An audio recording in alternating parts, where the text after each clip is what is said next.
got shoot. This dude right here about to be more powerful than not. Let me probably be one of almost up there with Richard Pryor in the shoe, man. Nah, this is no cap, man. I really believe that, man. That's what's up, man. I appreciate it. Thank you, yeah, man. I appreciate it. Yeah, it's the Value Podcast, man, where valuable people attract people of value. I am Jamel Jackson, your relationship mechanic. I focus on preparing, evaluating, and giving you the tools you need to maintain healthy relationships. If you guys are watching or if you've been listening, like I tell you, periodically review, and you'll see that there's been tools dropped to help you maintain healthy relationships. I got Richard Pryor's cousin on my show today, man. Yo, I'm gonna try to be real serious, man, but I don't know why. Just your energy really and I'm a humorous person, you know what I mean? So they'll see some transparent parts of me on this one. But I got A Train, the international comedian. He can make What's going on, beautiful people? I'm sorry I had to interrupt your value time, but people have been asking me, Jamel, how do I support the Value Podcast? I want to show some love. Well, you can go to VPAPOV.com. That's VPAPOV.com and grab yourself some value gear. And for those that have been watching and they say, man, I like this wisdom, I like the conversations that's taking place, how can I work with you one-on-one? You can go to JamelDJackson.com. That's JamelDJackson.com. Click the link, head to the website. Let's work together. I want to see you have the best, amazing, healthy relationships in your life. Back to the podcast. He can make roaches laugh, y'all. I might as well. They made us laugh growing up. Yeah, a household full of them, you know? Yeah, man. No, but hey, man, let the people know who you are. I know your name isn't A Train, but I want you to break it all down for me. But no, that's what I go by, man. Oh, he going by A Train. A-Train, now, man. hold on. I had never asked you. Why is it A Train? You know what? That's a good story. Was it a train that you took in New York or somewhere? Most people like, oh, you're from New York. You know, the A train is the quickest way to Harlem. I was like, yeah, man, I know. You know, I'm a jazz enthusiast. I know Coltrane, and you know what I'm saying. I know what that's about. But A train is just short for, something else. You know what I mean? A mentor of mine, I'll share this part. Well, a mentor of mine. His little girl, she couldn't pronounce. Was it Bernie Mac? No, it wasn't Bernie Mac. It wasn't Bernie Mac. She couldn't pronounce my real name. And when they were like, hey, did you speak to, Adrian? And she was like, hey, Mr. A Train, She couldn't pronounce Adrian? She's a baby, man. It's a baby. I'm sorry. She's a baby. So you can't correct a child. You know what I mean? How old though? She was maybe about 5. Nah, you could have corrected that baby. She's a 5. Nah, I could have sat her down. Look, precious little his girl. His name ain't A Train. Precious little girl, you know what I mean? So our circle, just to keep her, at bay, it's like, yeah, there go A Train. So then it just kind of stuck, and then it just kind of migrated around to like other communities of our circle. And when I stepped into comedy, man, it just fit. You know what I'm saying? It fit my my energy and what I was gonna bring, and see, now you open up another can of worms. When I stepped into comedy, I did this comedy competition, and the guy that was over the event, he was like, "What's your stage name, man?" It's like, I ain't got no stage name. He was like, I'm just, So my wife, who is my manager, she's like, "Nah, we're not doing that." It's like, "What about this?" And the dude's like, "Yeah, I like that A Train, coming at him like a locomotive." Yeah. So, it just fit my personality. That's really dope right there. Yeah, man. So there's that. What made you want to get into comedy? Like, were you always that humorous person growing up, or? I was, man. It's so weird because, this is the relationship platform. When my wife and I met 24 years ago, we'll be married in November, 23 years, but we met 24 years ago. Hold on, I got a brief intervention. Can we clap it up for the 23 years? For the 23 years, okay. So we met 24 years ago, man, and just vibing, just kicking it. And she was like, "You ever thought about doing stand-up?" She's like, "You need to be doing stand-up." This is 24 years ago, bro. Now, what made her say that? Were you like cracking jokes? Were you like real? I've always been a humorous kid. You know what I'm saying? Okay. A humorous guy. Class what clown? I mean? Class clown. Yeah, absolutely. You know what I mean? And but for her to say that, I was like, "Nah, I ain't doing no stand-up. Are you crazy?" Because at the time, my world was totally different. I was a church boy. You know what I'm saying? I was like, you can't do comedy and love God. You know what I mean? So my mind was just limited, in that area. So, but what's weird is even as a kid, my brother, who's 8 years older than me, he used to gather all his friends up around the hood, right? Say, hey man, y'all come to the house, bro. It's like, check out my little brother. He funny. And he would stand me up on the coffee table in the living room. It's like, go. And just have me doing, I would do this like 2 or 3 times a week. At the time, I didn't know it, but that's stand up. You know what I mean?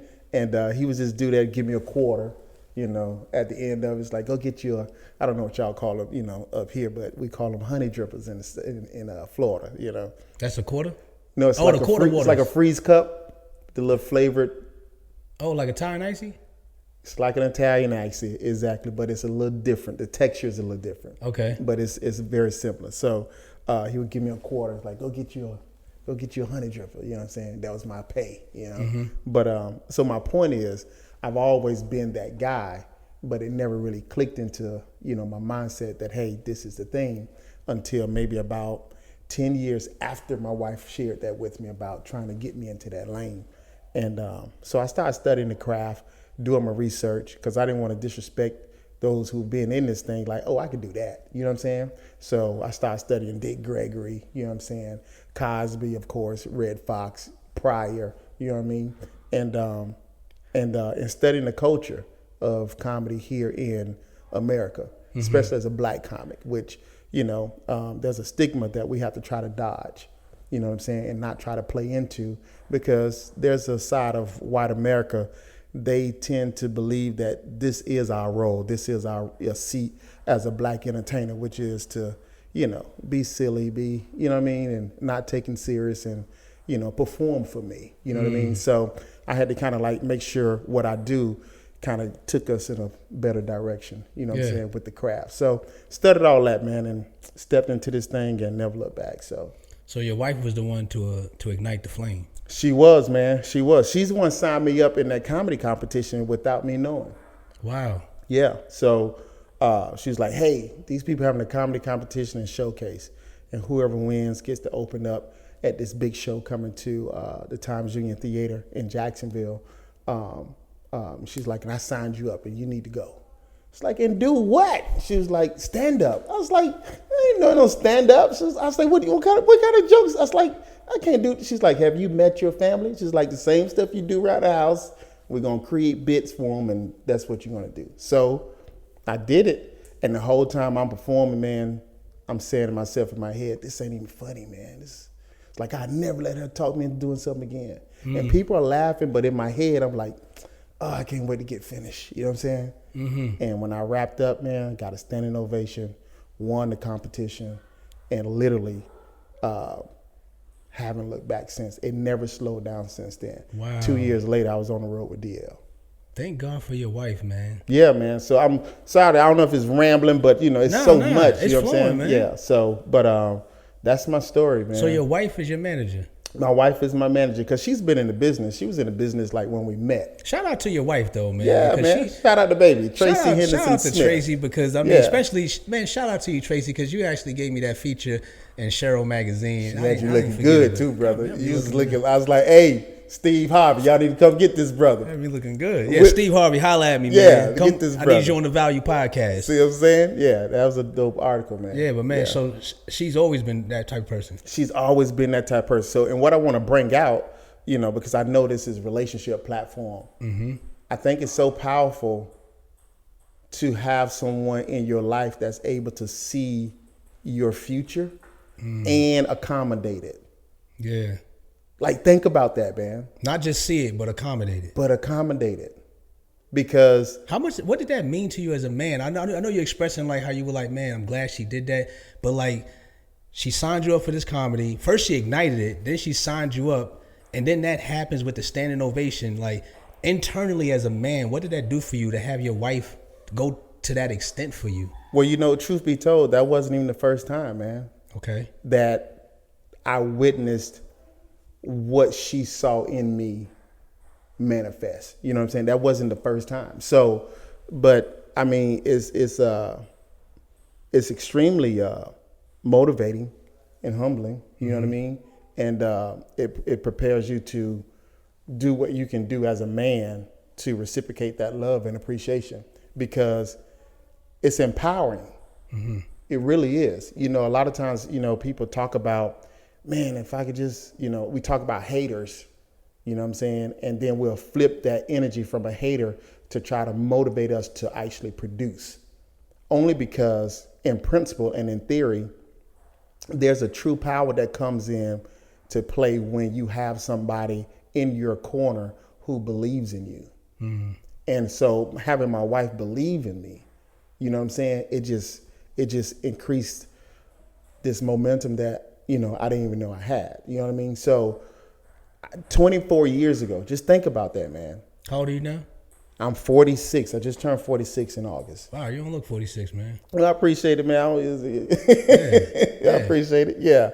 Because I got married at 23, you know. Okay. Which at the time I didn't think was young, but that's extremely young. Let's touch on that right there, because you got people I got people that I meet, you know, younger people. And 23 is like, you don't want to get married at 23. You got to go out here and live your life up and so you're old, make sure you. And even when I ask people, like, well, okay, live your life up, what does that mean? Right. Most people can't give me an explanation. But I understand what they're saying. Like, you want to. I do and I don't. It's for those who desire it. Like, when you were 23, did you desire a long-term relationship or to be married? I did, but I didn't have. There were areas that wasn't as developed as they needed to be. How was your wife? Was she more developed? Because they say women. Yeah, because I mean we're a 6-year difference. Okay. So you know, so she has had some proven grounds for as like what this life thing is about. You know what I'm saying? So, but with me moving straight out of my mom's house, never having any bills, you know what I'm saying? It's like I moved straight out the house right into this world of marriage, and that muscle that I'm talking about that I didn't really have developed, or certain areas that wasn't as developed as they need to be, which was you're more than a husband, you're a mentor, you know what I'm saying? You're a protector, you're a provider, you're a counselor, you know what I'm saying? You're a partner. And those are some skill sets that if you haven't taken your time with life to cultivate, right?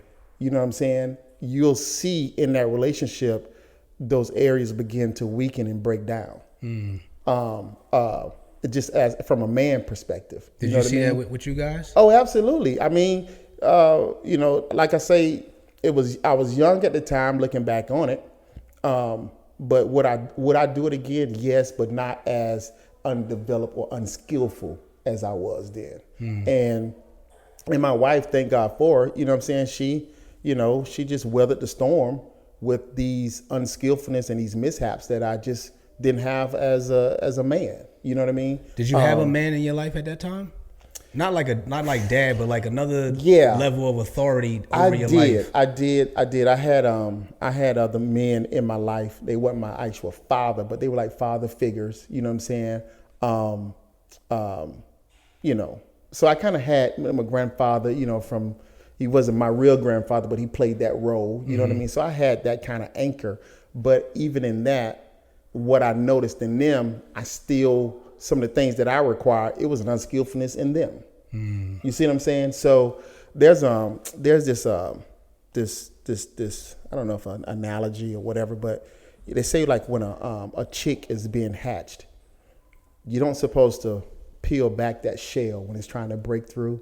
That baby chick is trying to break through the shell, and they have their beak and they're pecking the shell, and they tell you don't remove the shell because you may think you're helping that chick to come forth, but actually you're damaging it in the long run, because the muscle that is being developed from them pecking the shell is responsible for their digestive, you know, and how they feed. Yeah. So if you move the shell thinking you're helping this thing in this particular situation, when they get out of that shell, they're not going to survive, because you robbed them of developing a certain tissue and a certain muscle that is required to sustain their life. And I say that to say there's certain things that we go through in life where people tend to let me just step in for you. Or let me do this. Let me do that. And you're robbing that person of developing a certain skill set that is going to be necessary for them to maintain their relationship. Because, coming up how we came up back in the day, all a man really had to do, they say, was just work and provide. Mm-hmm. But you find out that a relationship requires so much more than rent being paid. Oh yeah, you know what I mean. You need some communication skills. Communication, you need some conflict skills, resolution skills. This is what I'm saying. Some parenting skills. See, I'm the baby of 7. Yeah. 3 older brothers and 3 older sisters, and everybody loved me. You know what I'm saying? I'm the spoiled baby in every sense of the word. Then you put that guy in a marriage with no real communication skills. It's just based on what I want and how I see it. You're gonna have problems, man. So you got into the comedy arena. Your wife hooked up the scenario. Mm-hmm. You got in there. Now you're moving in it. You know what I mean? Yeah, man. How are you? Because a lot of times, and I'm starting to have a lot of entertainers on my podcast. Mm-hmm. Whether they're musicians, producers. Some people know of them, some people don't know of them. Right. But people never really understand or even get to take a glimpse behind the scenes when the person's off stage, and now they got to go back to their married life or their significant other.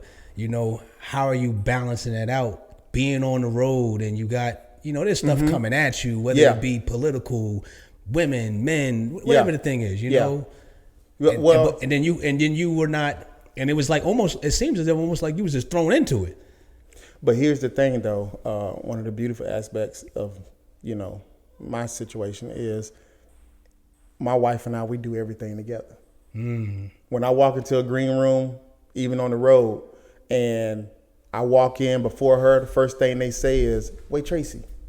Okay. You see what I'm saying? And that was something that I intentionally wanted to brand because, first of all, for those that don't know me, I'm a clean comic. Which only means that I don't use any profane language or vulgarity in my set.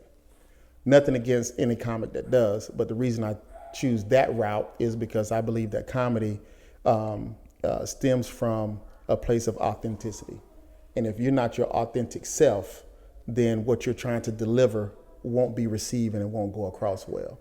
So if I'm on stage trying to talk a certain way that's really not me, it doesn't matter how powerful or how structured the joke is, it still won't hit. It'll be a disconnect because people like, that word, don't really cuss like that. Like, don't even say that. Don't even put those two together. So I just decided to be who I am off stage, on stage as well. That works for me.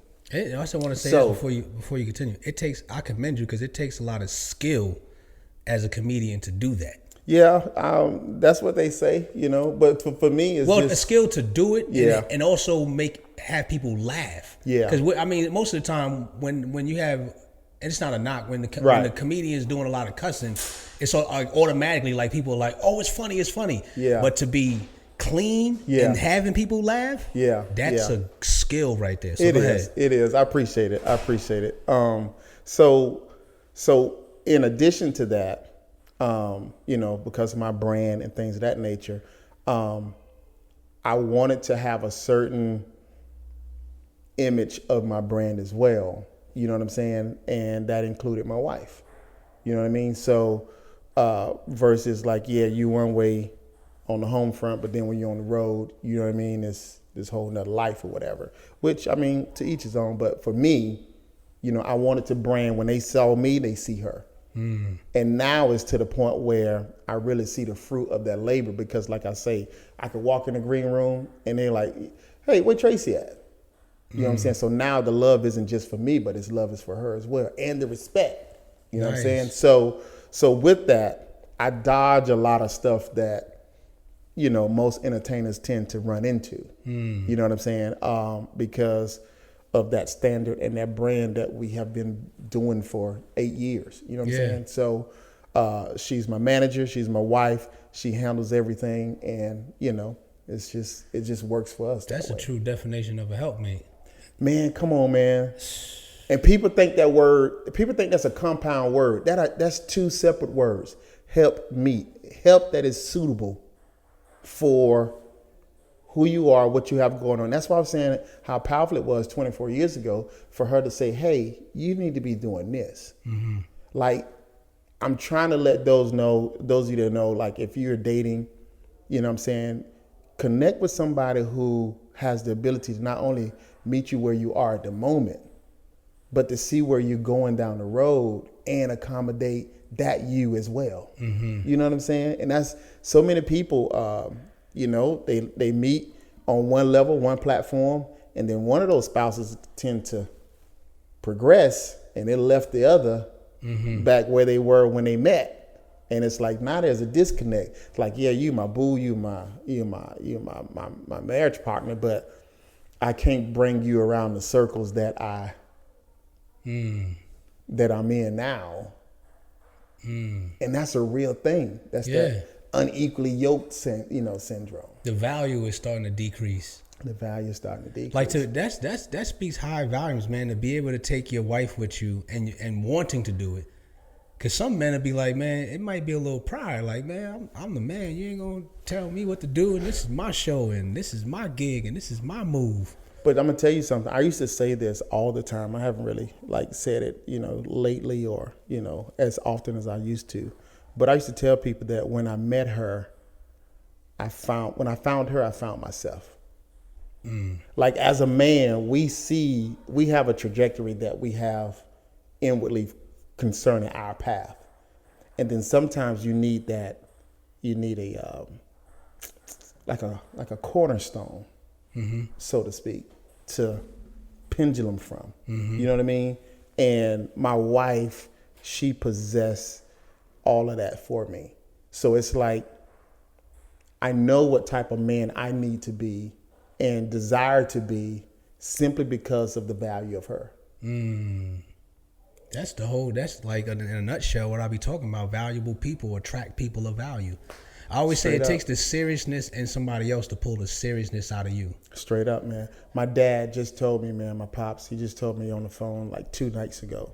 He's like, son, he's like, whatever you do, he say, you embrace that woman. He said, you have a good wife. He said, very seldom do men go through life and they find that one where it meets everything that they need as a man full circle. He's like, she fits you like a glove and where you're going. And this is an interesting story because you were talking about my name. When I stepped into comedy, the guy I'm named after, I found out later in my 20s that he wasn't my biological father.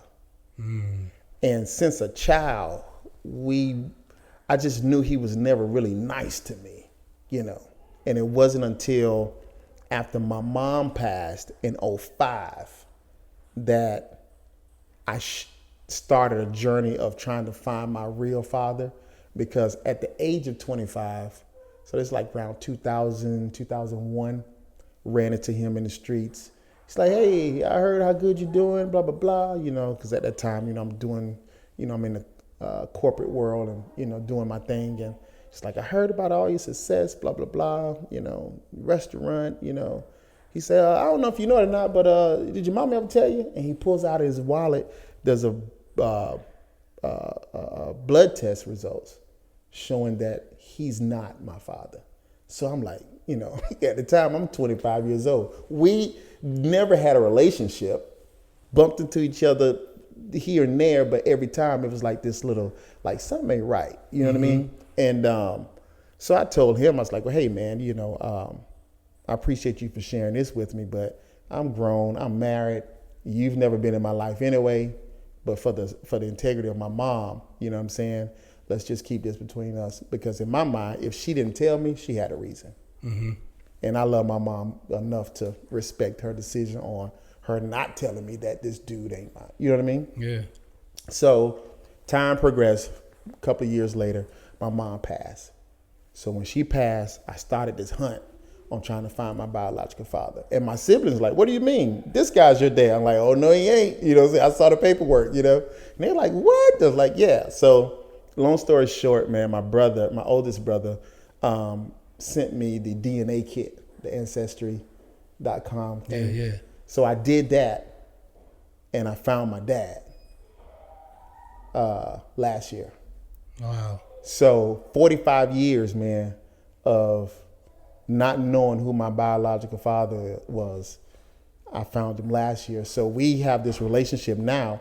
And the reason I use A-Train, because when I started doing comedy, I refused to put the guy who didn't want anything to do with me, I refused to put his name in lights and make his name famous. I was like, nah, don't call me Adrian.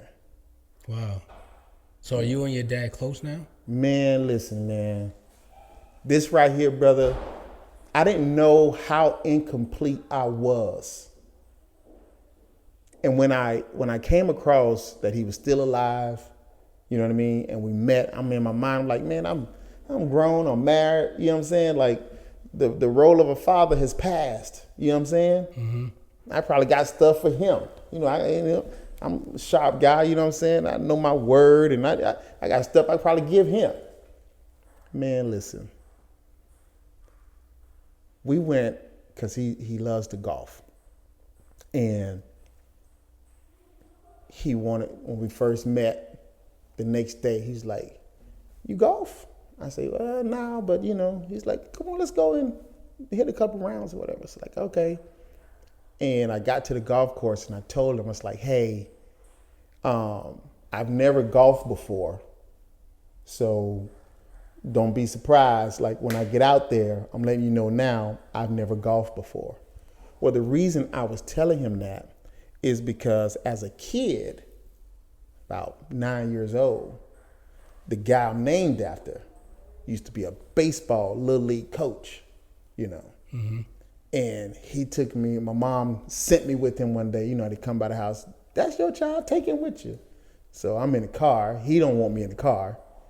We go to the park and this dude is drilling the ball to me like, pow, like hitting these balls to me, like scoop it up, like fussing, and I wasn't doing what I guess you're supposed to be doing.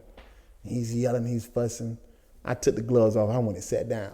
It's like, I want to go home because the way this dude is talking to me. Yeah. So in my mind, here I am now, 45 years old, and my real dad is saying, I want to take you golfing. And I'm like, hey, listen, because I'm stuck in my mind. So it triggers back. It triggered. And I'm like, hey, man, don't get out on this course talking to me any kind of way, because I told you I've never played golf before. We get up there. I drive. My dad said, good job, son. I started crying, bro. Wow. That was the first time in my life where the man that I come from validated me. Bro, I'm tearing up now. So I'm sharing this to let you know, you asked me how's the relationship. It did something in me that I didn't even know I was empty or void of. I never heard my father. I heard my mom. I heard mentors. I heard my pastors. I heard bishops. I heard, fans, my wife, siblings celebrate me, pat me on the back. But at 45 years old, this was the first time I heard my daddy say, good job, son. Man, I broke down crying on the golf course, bro. Wow. And I had to let him know. I said, hey, Pop, I've never heard that before, man. And what it did to me as a man, and just, I don't know. The next day, I'm on the golf course because my daddy said I was a natural. I was at the golf course and it had rained. So, the course was wet, whatever. And it was like, well, just got to drive inside. And, so I was like, I'm out there. Why? Because my daddy said I was a natural. So your dad tells you that at the golf course. Man, hearing that, bro, listen, man, I'm getting a little, real talk, man, because is speaking volumes to me about the power of a father's voice.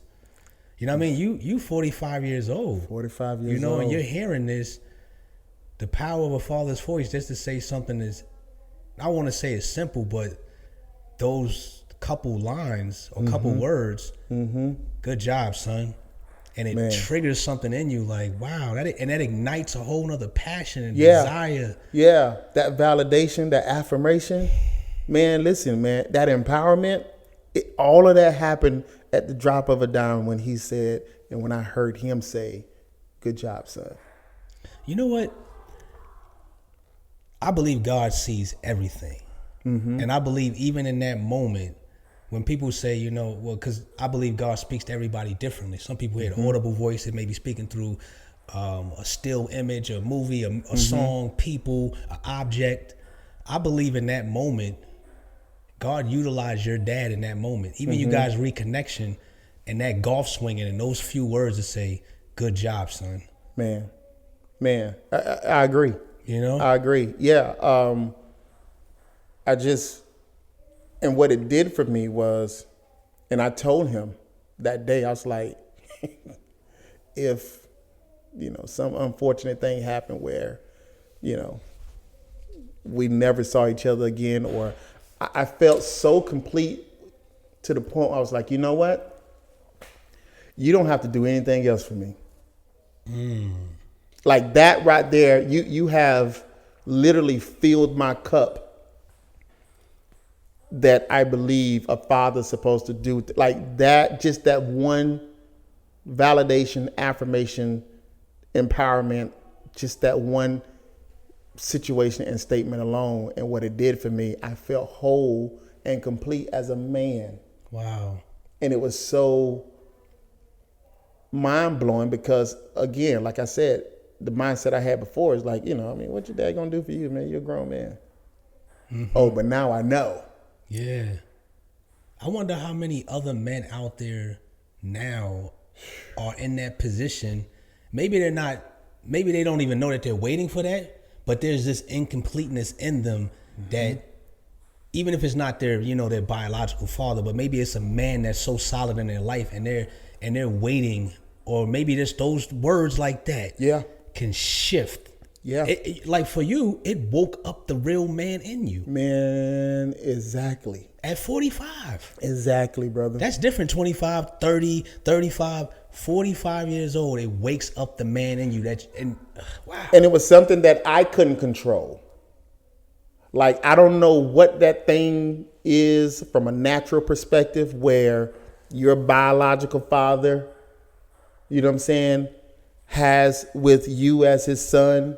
And it was like it connected on that level because me as a man, I'm trying to pull all the emotions back in. And I'm like, hold on, man, you just pulled something out of me that I didn't even know. I'm not ready for that. I wasn't prepared. I can't control this. I can't control this. Wow.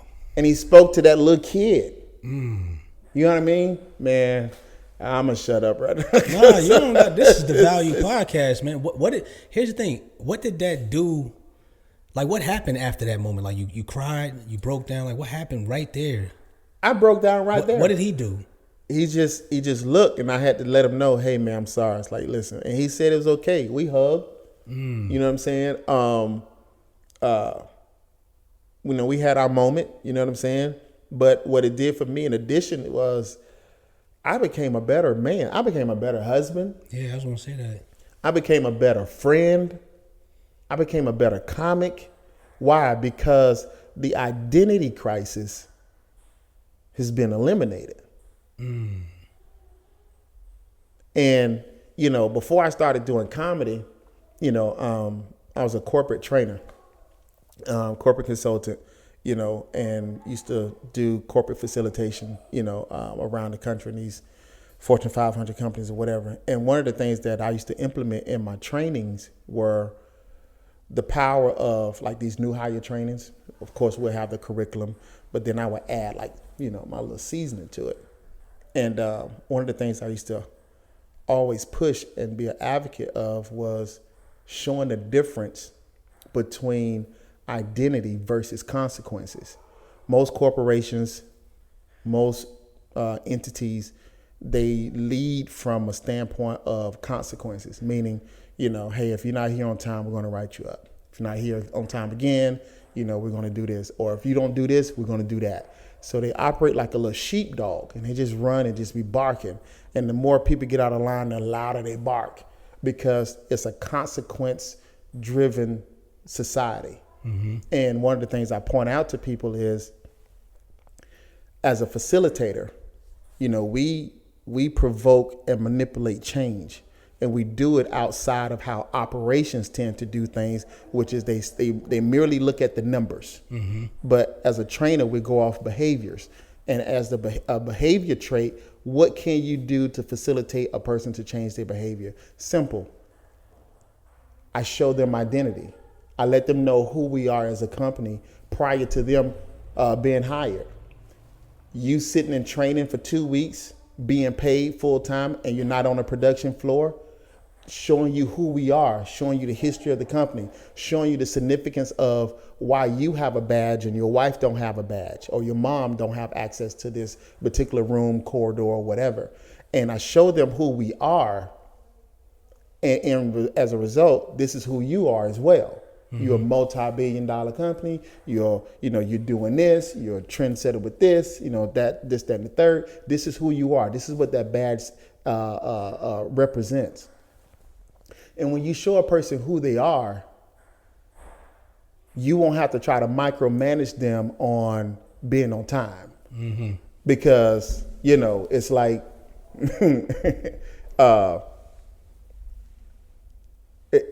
I had a friend who got a lot of time for armed robbery.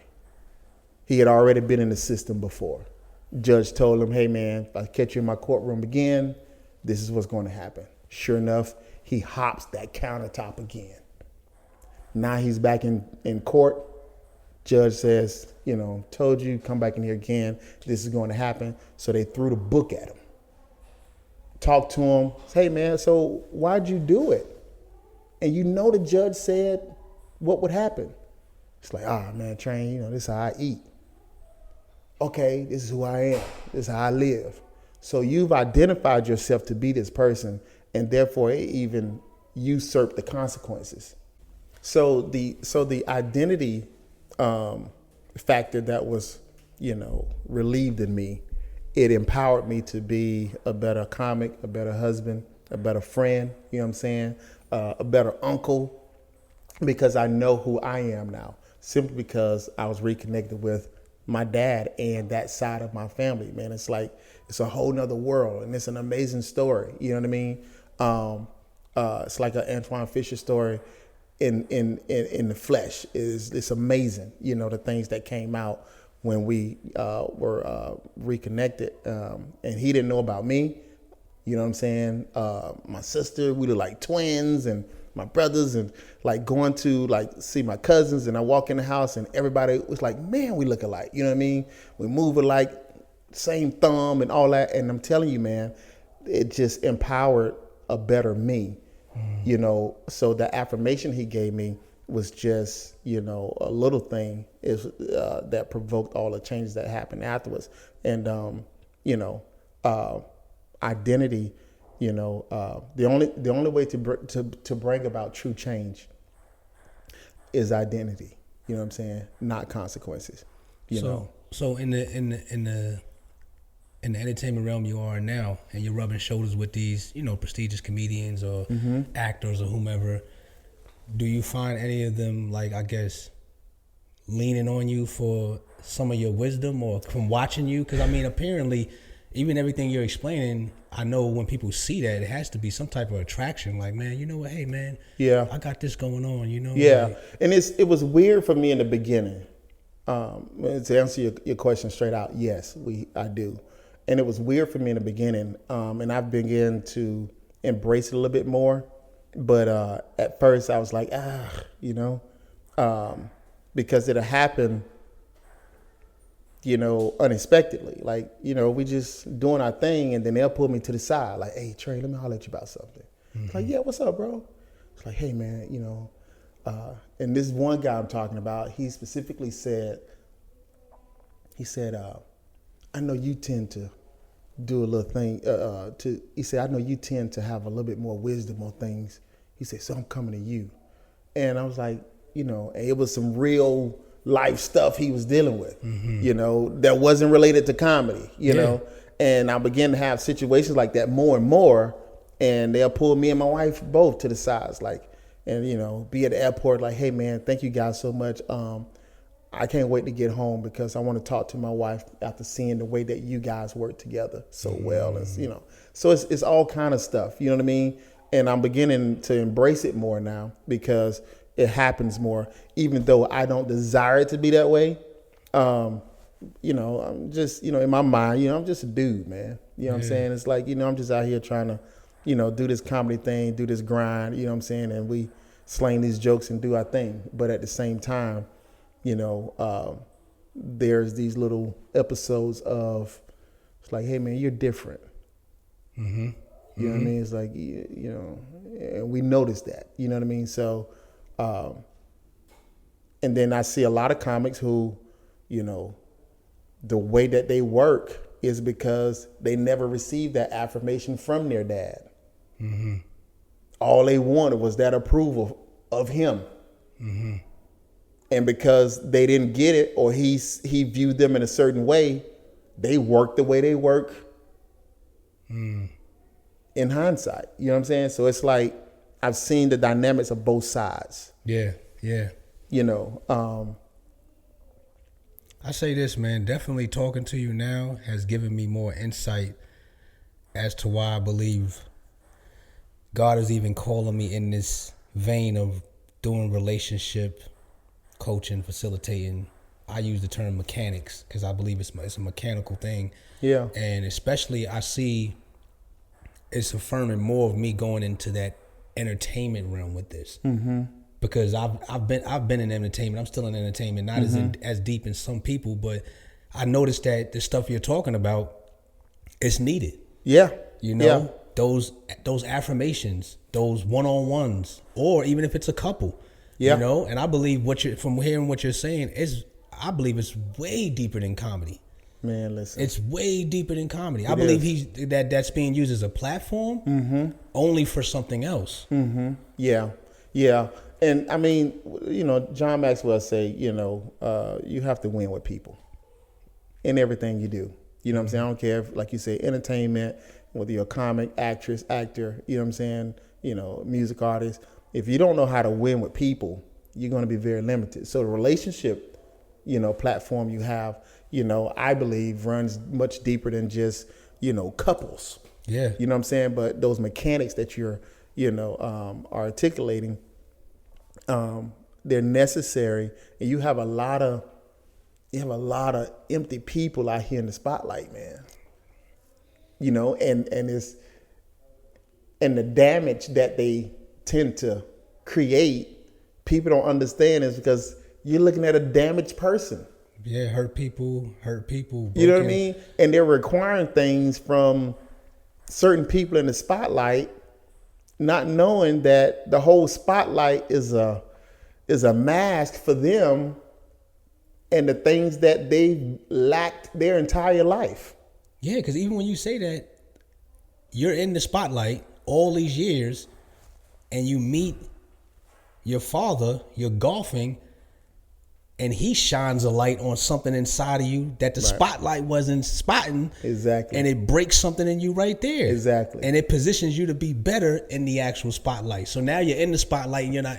That's a lot right there, man. People rocking with A Train don't even know that the word, the name A Train stemmed from the fact that this dude don't even know his dad.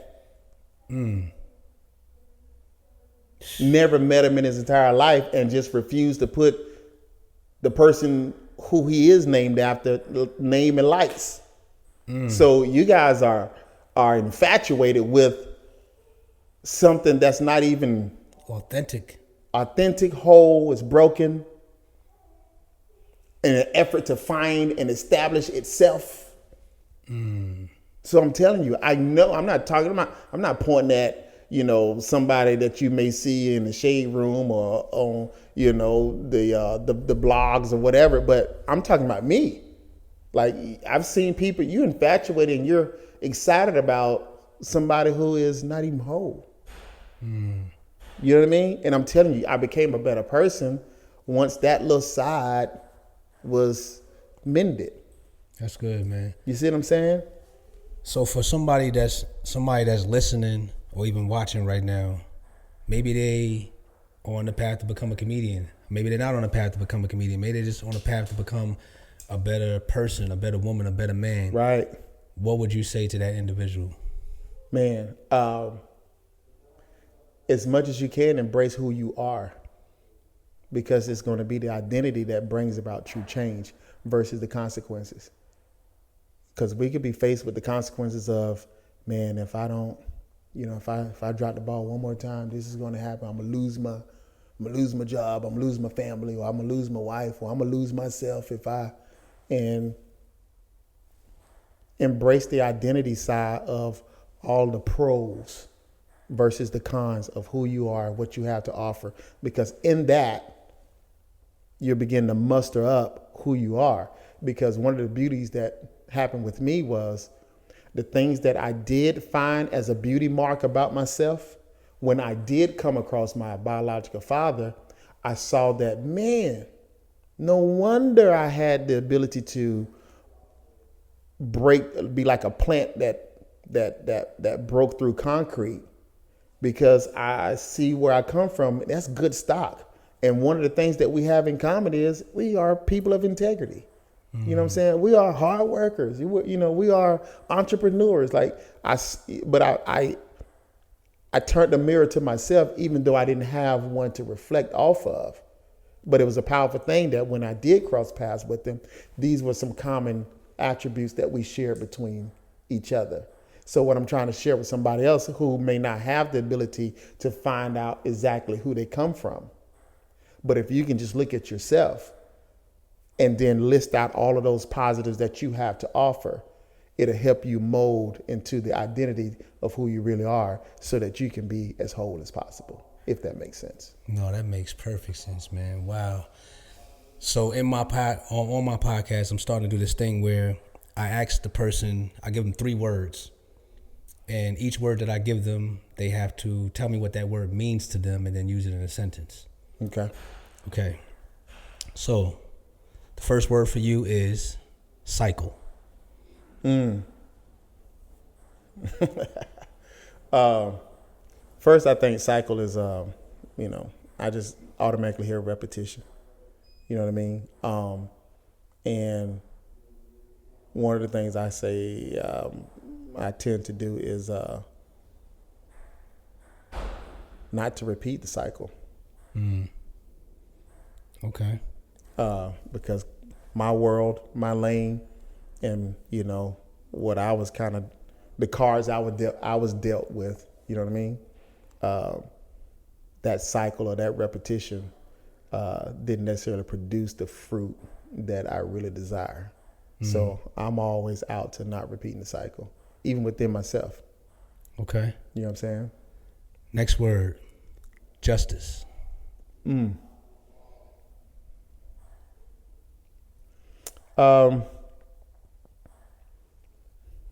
Immediately I thought about, it doesn't mean peace.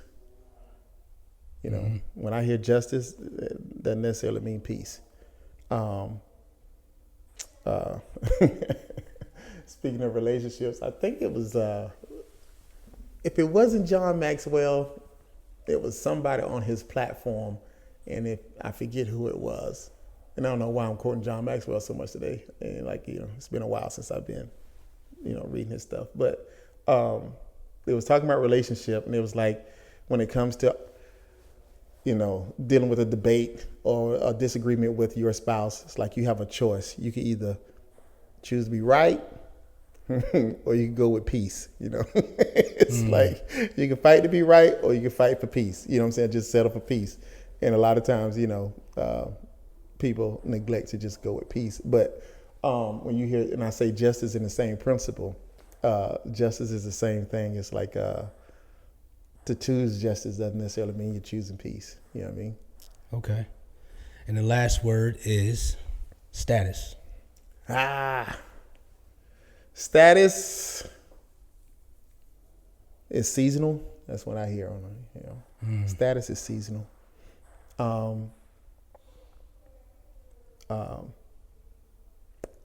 And I always, those who know me, they'll tell you, I'm constantly talking about neglecting status and embrace the journey. Nice. Because status is usually an outcome. You know what I'm saying? Or the hallmark of something. When really the true beauty is in the journey. Because a lot of times people feel like if I get this car, I've achieved a certain status, and not realize that status is based on environment, and it's like you know how people say the word or the term rich is relative. Status is relative as well. You know what I mean? It's like you drive a Bentley. I shared this story on my Facebook the other day. Back in 2005, a friend of mine tried to get me to buy a Bentley. And I was like, for what? And he's like, man, it's a Bentley, man. You know what I mean? I was like, man, I live in Duval. Nothing in Jacksonville, Florida requires me to drive a Bentley. What I'm gonna do? Pull a Bentley up at, this little wing spot, drive through in the hood? It's like, even if I lived in Ponte Vedra, which is where the multi-million-dollar houses are on the ocean front, I was like, they still shop at Publix.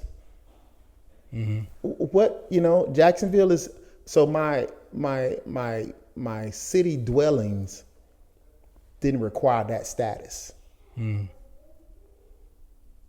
I'll be like, to me, that's going to the beach in a fur coat. Yeah. It doesn't match, So when people, they mistake status and they neglect to see the functionality of it. If you're in an environment or a circle that requires this type of functionality, then you need that status. You see what I'm saying? Yeah. And so I was just talking about that. And so we had this whole conversation on that about the status thing. And a lot of times I see so many people hurt themselves and others because they're chasing the quote unquote what they view as status, the status quo. You know what I mean? When it's not that at all. It's that journey, brother. That's where the real beauty is. It's the journey. Wow.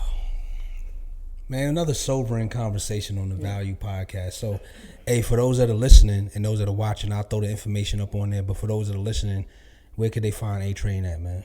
They can find me, first of all, I have an album out on all digital platforms. Got an album out? Yeah, okay. man. Tell them about the album too, man. Earlier this year, I released an album, my first comedy album, actually, at the Atlanta Comedy Theater, and it's called A-Train, Comedian A-Train Live at Atlanta Comedy Theater. So it's available on all digital platforms, and it's currently streamed on Pandora as well. You can also find me on social media.